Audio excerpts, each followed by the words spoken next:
of, you see, like, you talked about sort of innovation becoming a buzzword, and so like, like a chief diversity officer or something like that. You see now a chief information officer, innovation officer. Is that just another kind of a scam or? Well, like much like the chief diversity officer. So I'm going to work backwards. So it depends on whether they're in the process of reorganizing the company for innovation or not. If they're there to make the board happy, that says, see, we got one too, then of course it's a scam. This goes back to, Evangelos and I kind of like this notion that McKinsey came up with, I think about 20 years ago, called the 3 horizons of innovation. I think even more so nowadays, it actually makes perfect sense to explain what the heck's going on. It turns out McKinsey said, if you really think about it, that companies tend to do 3 things when we talk about innovation. Horizon 1 innovation is they innovate around their core business. We know what our business is, here's what it is, we're experts in the technology and the channel, we could draw the competitors, we could tell you pricing, whatever. And by the way, if we're completely not brain dead, we're innovating in process procedures, better products in our product line, etc. And by the way, every once in a while, we not only execute our current business model, that's how I would describe Horizon 1 in 21st century language, we sometimes do Horizon 2 innovation, which is we extend our business model. We say, hey, look at this. Here's something called the web. Why don't we have our products not only sold through retail stores, but we could open up a web channel. What genius. That's called Horizon 2, extending a current business model. Or it might be even more creative, like Procter & Gamble. We have all these customers. We know more about them than anybody on earth. We've got some great manufacturing and R&D technology. Why don't we create new products and new segments that's never been designed before, but still within the framework of our channel or business? But what large corporations, or as Evangelos talked about, are getting their butts kicked about is doing what's called Horizon 3 innovation. Completely new business models. Business models that didn't exist before. The ones that turned Apple Computer into Apple Music and then Apple iPhone. The one that turned Amazon from, oh yeah, we know them, we buy books, to you're now the computing utility for the world for Amazon Web Services, and then again, oh, they also make the Kindle. That is, there are some companies that have continued to radically innovate, or even GE, over 150 years. Oh yeah, they make light bulbs. No, they make jet engines. Well, and they've done that now continually. It turns out that one of the core problems, now getting back to why lean startups and companies have such hard time dealing with, now we can give it a language, Horizon 3 innovation, is guess what type of managers are running almost every company in the world? They're not Horizon 3 people, they're Horizon 1 people. And guess who the CFO is? He knows how to count every penny to make the street look good or street happy for Horizon 1. In fact, we threw out R&D, we threw out everything, because we focused on our Horizon 1 efforts. Why? Because we've been essentially driven by, like profits, and we use some strange accounting to make our stock price look good.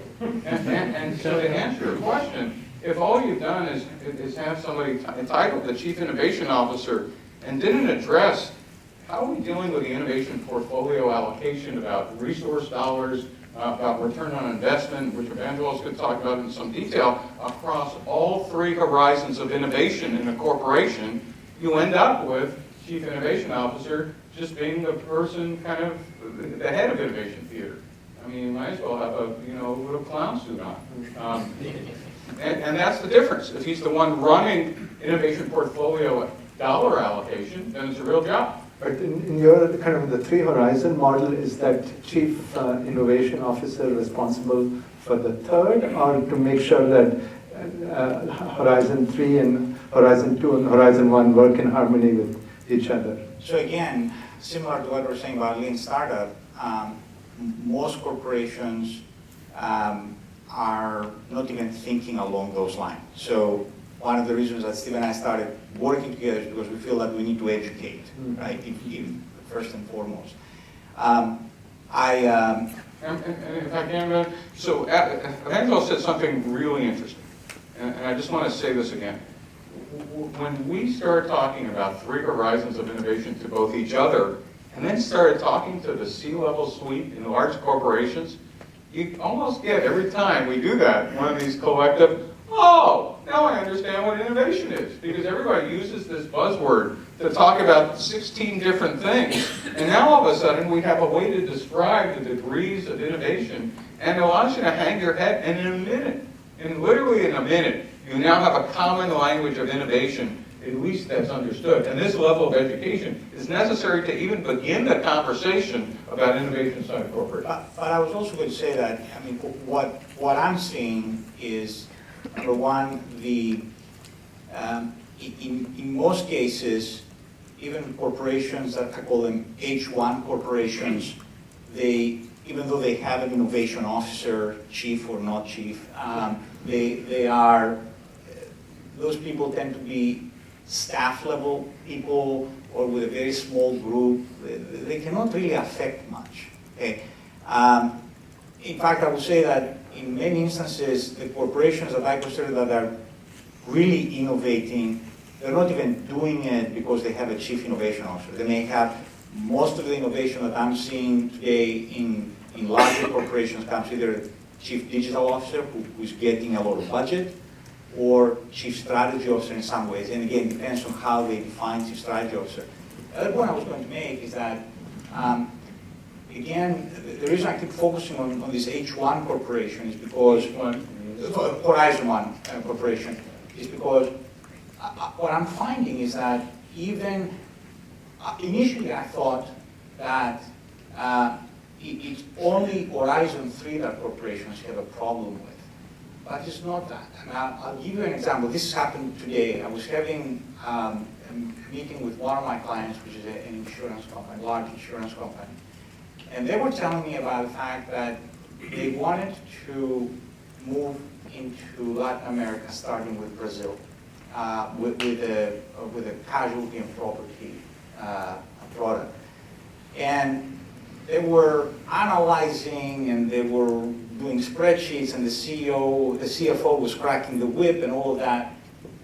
By the time they decided to finally send somebody to start analyzing, they determined that there were already 3 local startups. Okay? These are not 3 guys and a dog, but still small private companies that they were already growing like the weeds. So now, this is an Horizon 2 effort, which found them completely being disrupted. So now, rather than being offensive, as they thought they would be, now they immediately go on the defensive to the point of feeling that they will be disrupted.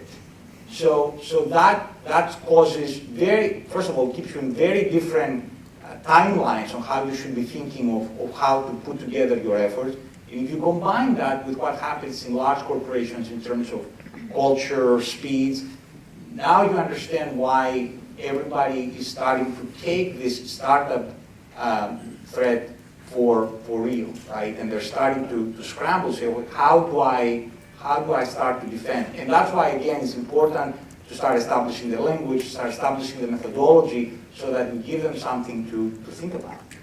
I still struggle, though, because you take a kind of established corporation, Fortune 500 company, and 98% of their revenue is coming from Horizon 1 stuff. Yeah. And that's the culture, that's the business process, that's the leadership. In that sort of situation, how do you envision Horizon 3 happening? And how does that mix with the 98%? Typically it happens, for me, what I've seen the most is through an existential threat. So look what's happening in the automotive industry today. Okay?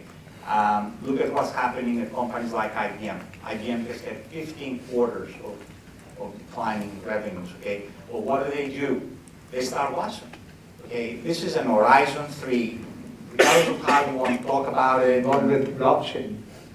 What a concept. Again, look, here's one example. They started watching because they realized that they need to now leapfrog if they want to get. This is a big idea for all of you in large companies. It turns out that innovation thrives in crisis and desperation, or you're out of business.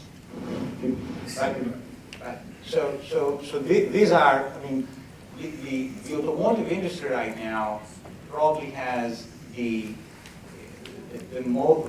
the industry that is most represented in terms of innovation outposts. It has the largest, the most developed outpost here in the valley. I am, Every car company has an outpost here. Mercedes has probably about 250 people here. I mean, this is a significant commitment because they realize that this is not going to go away. And now, I mean, you read, I think it was last week, maybe the week before, BMW said, we need to hire 20,000 software and data engineers. Okay? These are big numbers. I mean, because these guys are starting to think that going forward, they're always going to be a car company, but data and software are going to play a much bigger role in their existence and in their revenue streams than they're playing today. So Evangelos, why don't you take off from this? Because, okay, so they now have a crisis. They now kind of get it. How do you do return on investment calculation about time, when this occurs, et cetera? Do I now start 10-year projects, and when do I do this? well, you see, and this is again, one of the things that we've observed is that a lot of times when corporations come here, or they go to New York, or they go to Herzliya in Israel, or they go to Shanghai, they say, okay, great, I need to be present in this location. But because there isn't this principle, discipline thinking of how we should innovate, they end up starting randomly. So they'll say, okay, let's start an incubator. Well, okay. An incubator, for those of you who understand again how these things work, and even from a venture perspective, an incubator is a small team, 3, 4, 5 people with an idea, not even a business plan idea, but just an idea. And they need to be, as Ravi knows, they need to be nurtured and helped and all of that.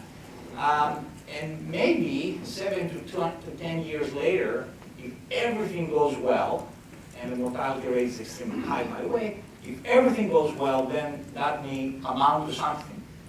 Well, if you're a corporation in crisis, and you think that you'll get out of this crisis by establishing an incubator, now you have miscalculated, right? You have not determined how your horizon for solving that existential problem that we have relates to the return on investment that your initiative, your innovation initiative, in this case, to create an incubator, will be able to do it. So keep going, Evangelos. What other initiatives could you do for Similarly, I mean, again, we see a lot of corporations establishing venture funds.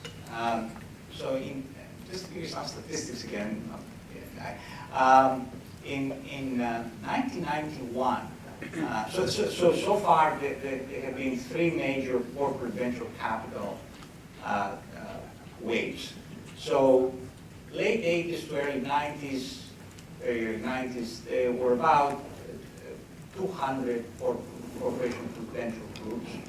Then recession of 91 came, that was halved. In 2000, there were 500 corporations with venture groups. By 2003, 2001 recession came, 2003 came down to 275. Today, we have 1,200 corporations that have venture funds. I'm willing to bet that 90% of those do not know why they have venture funds. So there's corporate VC, there's corporate incubators. How else can you do corporate incubators? Again, you can do partner, which is, or you can acquire. And those all have different time horizons. And they're all different. And that's one. Now, if you're investing again, if you're investing in early stage, you have a corporation like Samsung, for example, that has both an early stage venture group and a growth stage venture group. In the growth stage venture group is thinking of 3 to 5 year horizons. The early stage venture group is thinking in terms of 5 to 7 year horizon, which is what most institutional VCs are thinking about. And my CFO, who's panicked about the quarter, is thinking about an acquisition.